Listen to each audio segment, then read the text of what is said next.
estamos a conversar com Dom Armando Esteves Domingues, ele que é responsável na Igreja Católica pela Comissão Missão e Nova Evangelização, que de alguma forma tutela esta área dos desafios da ecologia nos planos pastorais, naquilo que poderá vir a ser a ação da Igreja também, nas propostas que se pode fazer para a prática na Igreja Católica. Conversamos também com Dom Jorge Espina Cabral, da Igreja Lusitana, a partir do desafio que este Eco-Igrejas Portugal lança a todas as comunidades cristãs, um memorando assinado pelos responsáveis, precisamente das igrejas cristãs, que nos lançam muitos desafios. Dom Armando Esteves Domingues, ao tomar conta deste memorando e conversando inclusivamente com Teresa Paiva Couceiro, que integra a rede Cuidar da Casa Comum, um dos organismos encarregado de alguma forma de dinamizar e de levar mais longe este memorando, ela falava na possibilidade da aplicação deste memorando na vertente educacional, algo que Dom Armando também aludiu na nossa conversa anterior. Faz-me pensar nas catequeses, por exemplo, nos planos pastorais que todas as dioceses, algumas já apresentaram, outras estão a elaborar. De que forma é que este ecomemorando de facto pode implicar e permear planos pastorais nas dioceses, catequeses, organizações de grupos de jovens, até com vista, inclusivamente, à Jornada Mundial da Juventude, que a Igreja Católica em Portugal está tão envolvida? Como é que consegue ler a permeabilidade deste ecomemorando? É uma pergunta muito interessante que precisaria de ser feita a cada um dos agentes pastorais da Igreja Católica. Nós bispos, padres, agentes pastorais, como é que nós vamos pôr isto em prática? Não haja dúvida que o Eco-Igrejas Portugal procura introduzir indicadores de sustentabilidade, procura ser uma ferramenta de gestão e educação ecológica dentro das comunidades, procura colocar-nos estes indicadores, enfim, mas indicadores e ferramentas que vão ser utilizadas, digamos assim, para medir o quê? Ou para sensibilizar o quê? E de que forma? Este é o grande desafio.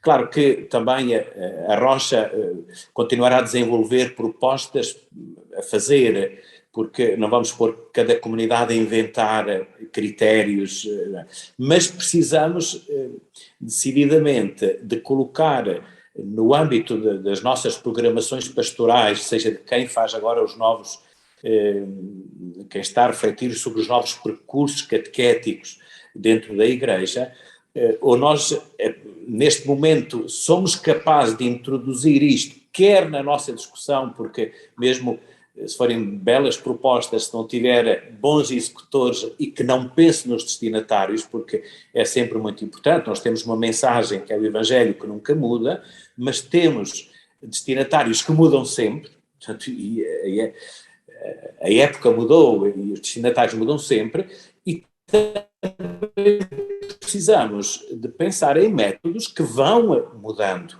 não para ir atrás do mundo, mas porque os destinatários são esses que mudam sempre. Está aqui, digamos, um caminho pastoral que também já é doutrina. Não sei se é um conceito, não é apenas uma doutrina que nós vamos de qualquer forma comunicar. Isto é o Evangelho, mas depois as formas, etc. E isto necessita mesmo de uma grande conversão.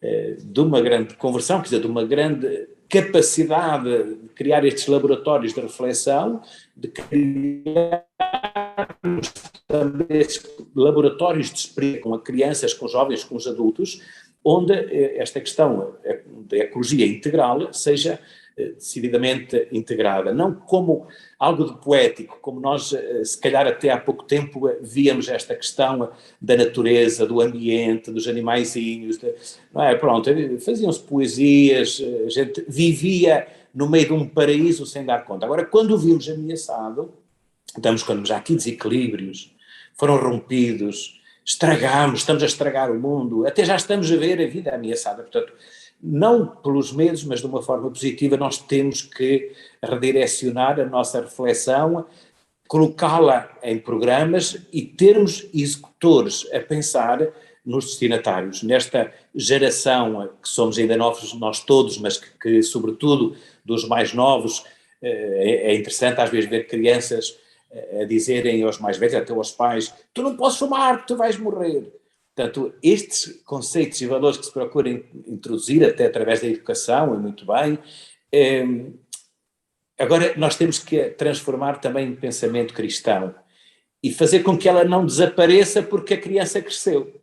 Isto é, não fazer da catequese uma questão de meninos, de crianças, mas sermos capazes desta formação integral e contínua que leve a criança até à idade adulta e que nos transporte nestes valores essenciais e universais, capazes de o conseguir.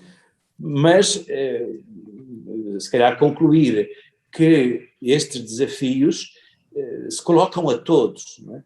E mesmo localmente nas comunidades, boas práticas não terão tanta repercussão se nós não conseguirmos parcerias, caminhar em parceria com os organismos ambientais, com a escola, com peritos, pronto, com estas ajudas também que nos possam vir especificamente dirigidas às igrejas, mas mergulhar-nos no mundo.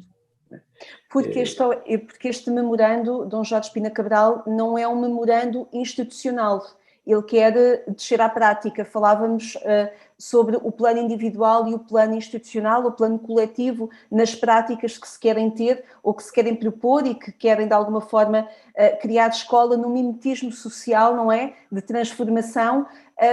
Senão, não passamos do plano institucional e não é isso que o memorando propõe.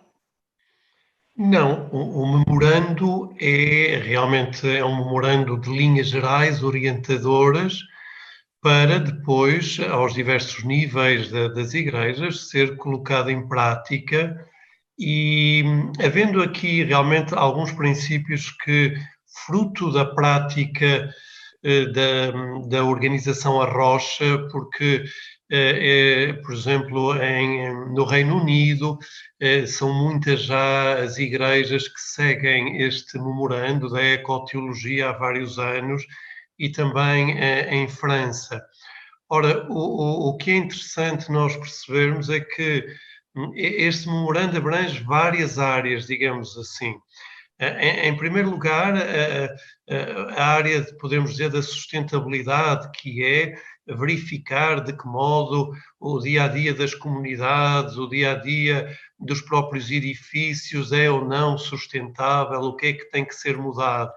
Depois tem propostas também para uma mudança também até da própria celebração. Por exemplo, eu estava-me a lembrar que nós temos que também, na nossa prática celebrativa, na nossa prática litúrgica e nas nossas próprias homilias, nós temos que ser capazes de introduzir também elementos novos de reflexão.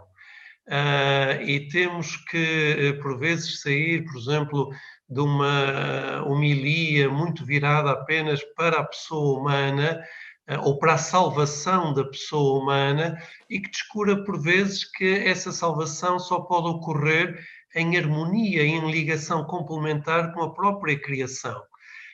Talvez aqui temos que repensar as nossas próprias homilias, sustentados também numa reinterpretação dos textos bíblicos. E eu acho que isso nos torna também humildes. Nós achamos que o texto bíblico já é um texto que não pode ser reinterpretado, porque já o foi reinterpretado ao longo de 20 séculos, mas se calhar o próprio texto bíblico tem riquezas e profundidades, porque é a palavra viva de Deus, que também nos aponta agora novas visões para os desafios dos tempos presentes. E, por exemplo, para nós que pregamos dominicalmente, nós temos que saber integrar na nossa prática e na nossa mensagem novas visões, novas mensagens, novos modos de sustentar também a própria mensagem cristã. Por outro lado, mesmo ao nível litúrgico, nós temos que ser capazes também de integrar outro tipo de simbólica. A simbologia da criação é riquíssima e ela pode ser trazida para a liturgia. entendendo a liturgia enquanto espaço que celebra a fé e a vida. Ora, há símbolos novos a serem introduzidos, há orações novas que nós podemos introduzir com elementos novos ligados à criação. E isto para podermos efetivamente educar o povo cristão, porque a educação, por exemplo, que a liturgia promove, que os sacramentos também promovem, por exemplo, toda a linguagem sacramental é uma linguagem da criação, porque os sacramentos não são mais do que tomarmos aquilo que é fruto da terra e do trabalho do homem, não é? E da mulher, que nós dizemos no texto litúrgico, e deixar que a graça de Deus habite e dê um novo sentido a essas realidades. Ora, então nós temos que introduzir aqui também uma outra linguagem litúrgica, simbólica, e um modo de estar que seja capaz de integrar tudo aquilo que efetivamente é necessário de expor para a própria criação do povo de Deus. Portanto, talvez esta dimensão que passa assumindo que, e nas nossas igrejas isso acontece, assumindo que a Eucaristia Dominical ou a liturgia dominical é o centro de toda a instrução e catequese do povo de Deus, então é daqui que tem que irradiar também toda esta educação para o povo de Deus nos planos pastorais, não é? Ora, enquanto não formos capazes também de transformar essa realidade celebrativa, litúrgica e sacramental, ou eu não diria propriamente de transformar, mas de dar valor e de sublinhar aspectos que nela já estão contidos e que nós não temos sido capazes de de realçar esses aspectos, porque realmente toda a linguagem litúrgica é uma linguagem da criação. Quando nós afirmamos a nossa fé num Deus criador, nós estamos a sublinhar esse aspecto. Quando nós pegamos nos elementos materiais e da própria criação, na água, no pão, no vinho, nas flores, e os transformamos em símbolos, nós temos que agora os tornar, digamos, capazes de gerar novos entendimentos que sejam capazes de promover novas relações de harmonia com a criação. Portanto, eu diria que talvez o grande desafio é efetivamente o desafio celebrativo, litúrgico e também de discurso. E se nós, homens e mulheres, não formos capazes de discursar de uma outra maneira, então vai ser difícil o povo de Deus aprender isso.